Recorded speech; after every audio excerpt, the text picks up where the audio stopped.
This boot is clearly really overgrown and we've got bubbles coming out of here, if we can see them, which is very rare. You don't normally see that happen straight away. And she's also, oh, actually, as I pull that hoof horn, look, there's more bubbles coming. Not good. But all of this is completely split open. In fact, if I just get the knife, I'll be able to pull quite a bit of this hoof horn away out of the road and see exactly what on earth is going on. Wow, look at all that coming away. More bubbles.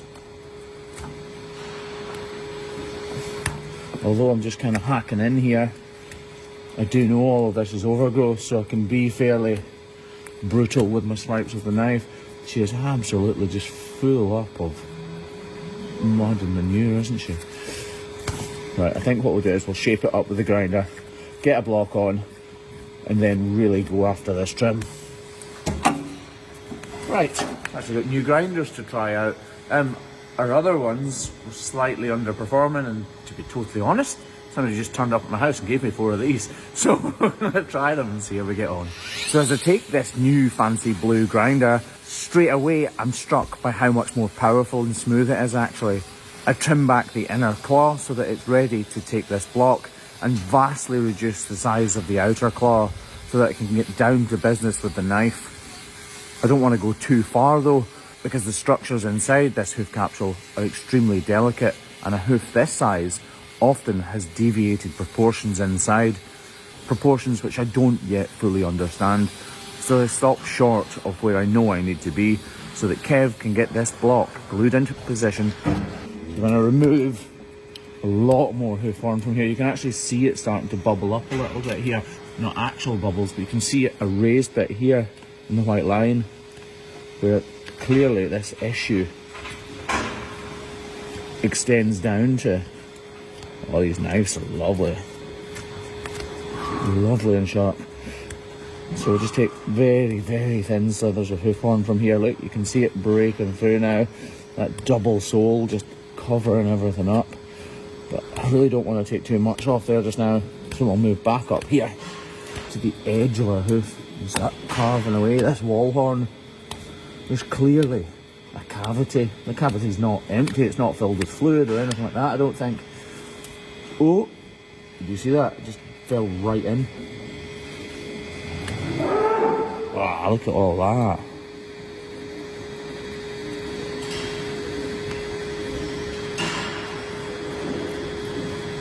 Right. Keep going, Graham, keep going. Really don't like these cows being in the crush for any longer than they need to be. And they don't like it either. Just continue down this wall horn.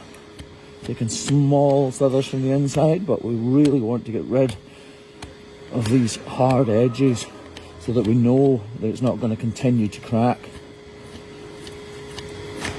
And dish this out just that bit more. Again, there's a crack in there that we need rid of, but we also want to get the weight away from the pedal bone, which is under this part of the foot. More cracking hoof horn.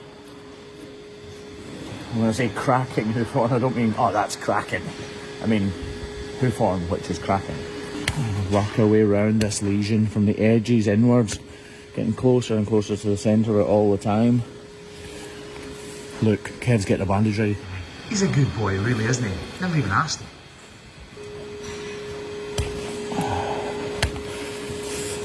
Right.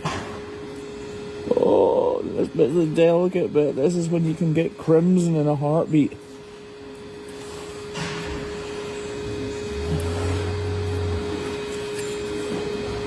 Oh, you're okay, you're okay. So you're flinching a little bit there. You can actually see that's slightly darker, so there must be a bit of a hollow underneath. Yep.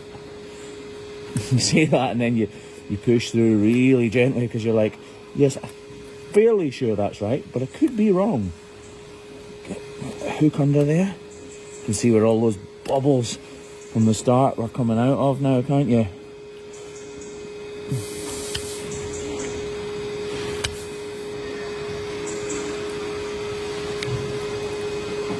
Oh, it extends right up in there, look. Oh, it's juicy in there, isn't it? I think we'll give this a bit of a clean out now. Just gently take this little high part away. Seems to be keeping the slurry from dispelling. Right, we'll give it a bit of a jet out. The jet is bringing the red stuff. That just shows how delicate you need to be with a knife. Literally, the spray from this has caused that to happen.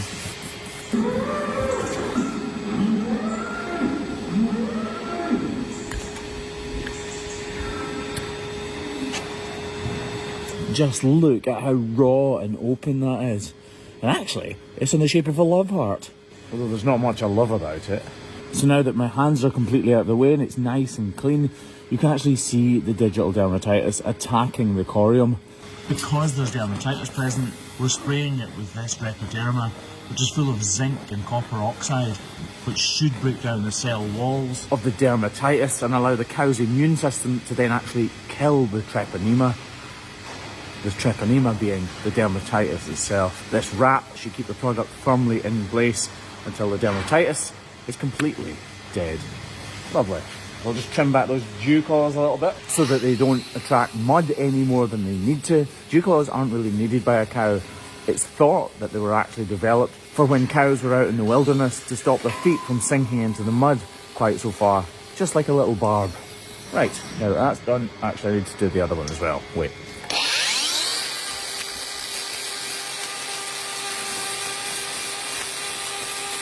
Straight after actually getting this trimmed, we'll get her feet back in the ground and get her out, back to her bed.